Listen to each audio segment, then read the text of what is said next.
On continue cette série de vidéos sur les champs d'application de l'hypnose thérapeutique. Aujourd'hui, on va parler de deux phobies qui semblent éloignées l'une de l'autre et qui en même temps peuvent être vécues conjointement. C'est l'hypocondrie et la logophobie. Donc être hypocondriaque, on sait tout ce que c'est la peur d'être malade et potentiellement c'est une phobie. Et la logophobie, souvent, c'était défini par la peur d'employer un mot qui allait nous trahir. Si on parlait, peur de se trahir en parlant. Mais par extension, c'est la peur de certains mots, comme le mot cancer, maladie, hypertension.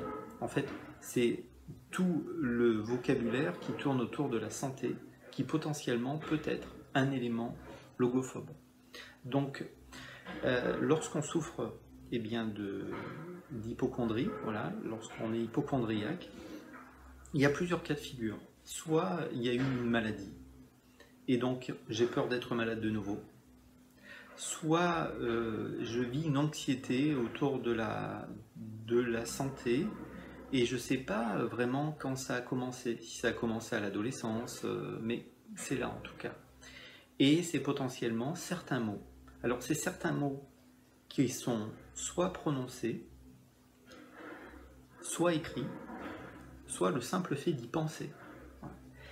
Et ça crée énormément d'anxiété, énormément de malaise, et parfois, j'ai cru remarquer que lorsque l'on souffre d'hypocondrie, eh bien souvent c'est associé à un mot. Alors un mot qu'on a entendu par exemple dans la bouche d'un professionnel de santé, ou le timbre de voix, ou la manière dont ça a été prononcé.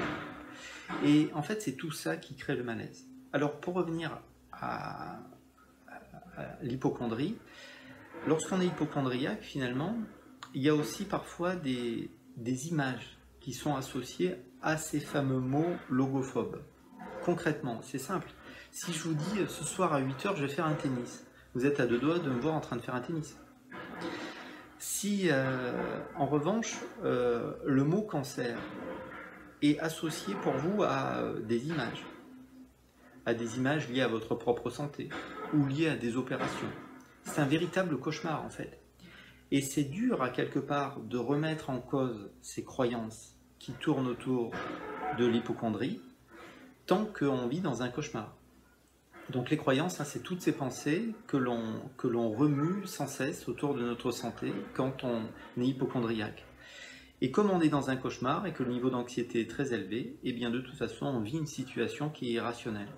Et on a beau faire toutes les analyses de santé que l'on veut, avoir croisé des professionnels de santé hautement qualifiés, et bien au bout d'un moment on se dit non mais en fait, et si c'était trompé? Non mais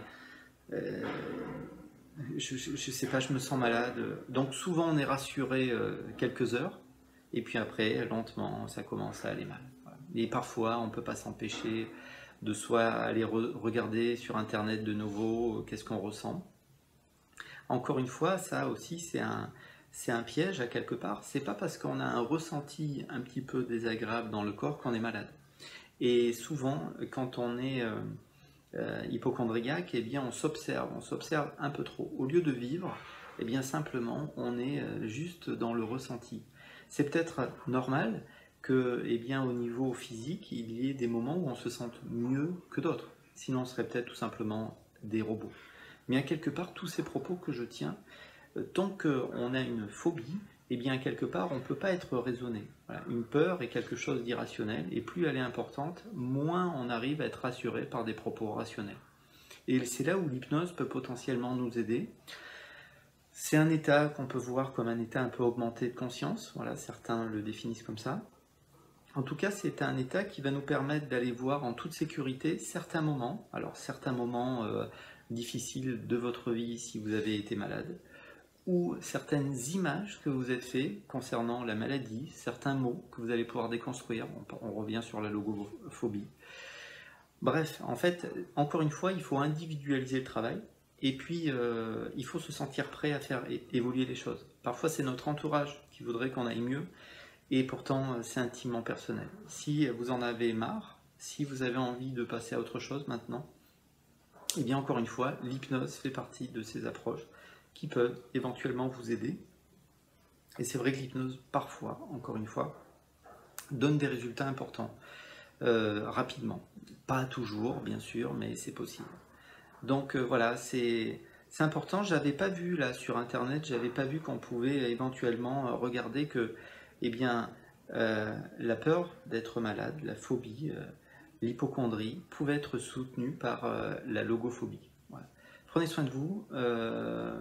Si vous le souhaitez, vous trouverez plus d'infos sur hypnoselepuis.com. Vous pouvez prendre rendez-vous en ligne si vous le souhaitez également. Prenez soin de vous, peut-être à bientôt. Au revoir.